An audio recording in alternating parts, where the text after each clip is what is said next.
So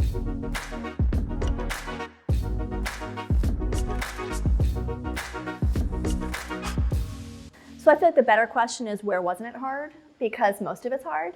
Right? So it was all of it was really hard. And I don't say that to intimidate folks. It's just hard work, right? I mean, we were living in a country that is, dominated by this idea of racial hierarchy and by white supremacy. So trying to push back against that every single day is hard. So it's hard work. That's just the baseline.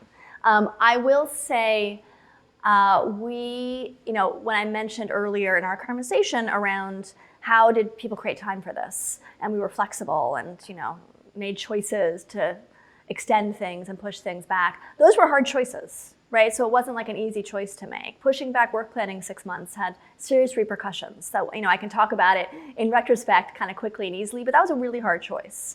And we were reacting to staff. We were being responsive to staff through those choices. So staff did come to us and say, you know what, we want to do this work. We want to do these 500 pages of reading and have these affinity groups and have these workshops and have these conversations, but we can't do this all in the next 4 months. We said, totally makes sense. Then we're going to shorten some things here around our curriculum, and we're going to push these things back. So we certainly, changed course a lot along the way, and did that to be responsive to the staff experience.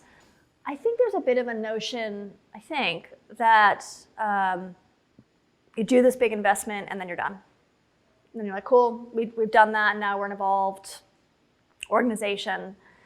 We now at Demos continue to invest in this work, and it continues to be hard. And at Demos, we continue to struggle with still having a white-centric culture.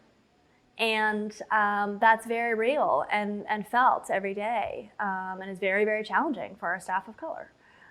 We are continuing to dig into that every week, every month, every year at the organization, and that's really hard.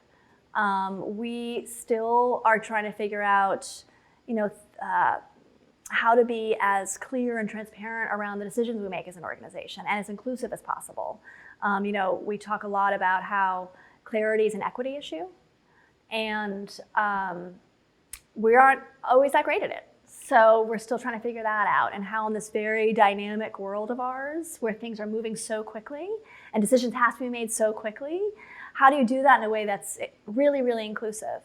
How do you respond to things quickly while hearing all the voices within the organization? We haven't figured that out. So there's a lot still every day that's quite challenging, and we still have an enormous amount of learning to do. So it's been such an amazing journey and impacted our work so much, and we are so much better for it. But it's a difficult journey, and I guess I continue to just sit with how much we're pushing against every day. And when I look at who we're funded by, some of the audiences we're trying to reach, some of those funders, some of those audiences are still predominantly white audiences. And that has implications for all of us and for our organization. So there's a lot of challenges within that.